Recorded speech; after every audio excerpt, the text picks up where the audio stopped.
ఏది అయినా ట్రై చెయ్యి ఆచి చికెన్ మసాలా. ఆచి చికెన్ మసాలా.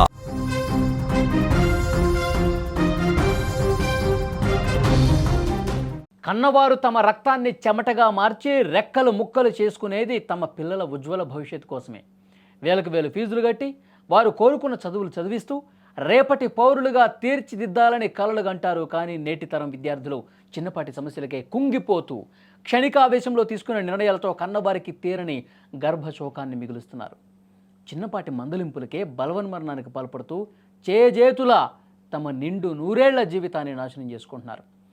విజయవాడలో జరిగిన ఒక విషాదకర ఘటన ఇప్పుడు అందరినీ కూడా కలిసివేస్తోంది. విషయం ఏంటంటే, నగరంలోని విజయవాడ రైల్వే స్టేషన్ పరిధిలో ఆదివారం రాత్రి ఒక ఘటన జరిగింది. కంకిపాడు రూరల్ పరిధిలో ఒక ప్రైవేట్ కళాశాలలో ఇంటర్ ద్వితీయ సంవత్సరం చదువుతున్న విద్యార్థి రైలు కింద పడి బలవన్మరణానికి పాల్పడ్డాడు.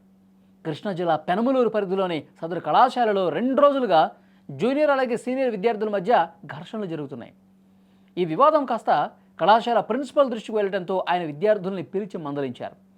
ప్రిన్సిపల్ మందలించడంతో తీవ్ర భయాందోళనకు గురైన సదరు విద్యార్థి ఇంటికి వెళ్లకుండా ఆదివారం రాత్రి కళాశాల గోడ దూకి నేరుగా విజయవాడ రైల్వే స్టేషన్కు చేరుకున్నాడు. అక్కడ వేగంగా వస్తున్న రైలు కింద పడి తను చాలించాడు. చాలా బాధాకరమైన విషయం. ఈ ఘటనకు సంబంధించిన సమాచారం తెలుసుకున్న రైల్వే పోలీసులు కళాశాల యాజమాన్యం విద్యార్థి తల్లిదండ్రులకు సమాచారం ఇచ్చారు. విగత జీవిగా పడి ఉన్న తమ కుమారుని చూసి తల్లిదండ్రులు గుండెలు బాదుకుంటూ రోధించారు. తమ ఆశల దీపం ఆరిపోయిందని గుండెల విషయాల రోధిస్తున్నారు. కళాశాల వద్దకు చేరుకున్న బంధువులు, విద్యార్థి సంఘాలు ఆందోళన చేపట్టారు. పోలీసులు కేసు నమోదు చేసుకుని దర్యాప్తు చేస్తూ ఉన్నారు. అల్లారుముద్దుగా పెంచుకున్న కొడుకు ప్రయోజకుడు అవుతాడు అని ఆశించిన తల్లిదండ్రులకు ఇప్పుడు మిగిలింది శోకం మాత్రమే. చిన్నపాటి మందలింపులు, క్షణికావేశంలో తీసుకునే నిర్ణయాలు జీవితాలను తల్లకిందులు చేస్తున్నాయి. చదువు ముఖ్యం కావచ్చు, కానీ ప్రాణం కంటే ఏది ఎక్కువ కాదు కదా. ఈ సత్యాన్ని విద్యార్థులు గ్రహించలేకపోతున్నారు. విద్యా సంస్థలు కూడా కేవలం ర్యాంకుల వేటలో కాకుండా విద్యార్థుల మానసిక ధైర్యాన్ని పెంచే దిశగా అడుగులు వేయాల్సిన అవసరం ఎంతైనా ఉంది. లేదంటే ఇలాంటి అకాల మరణాలు తల్లుల కడుపు కోతకు కారణమవుతూనే ఉంటాయి.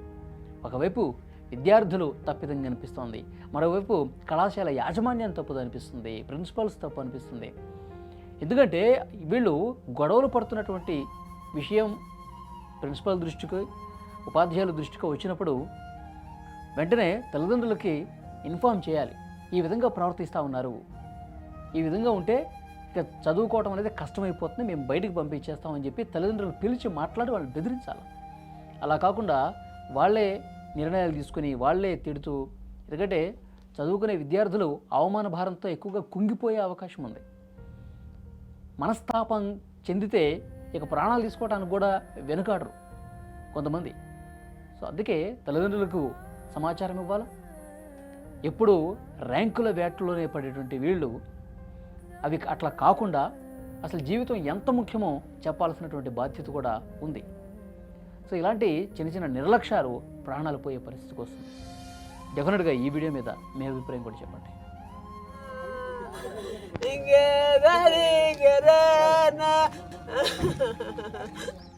ఎందుకు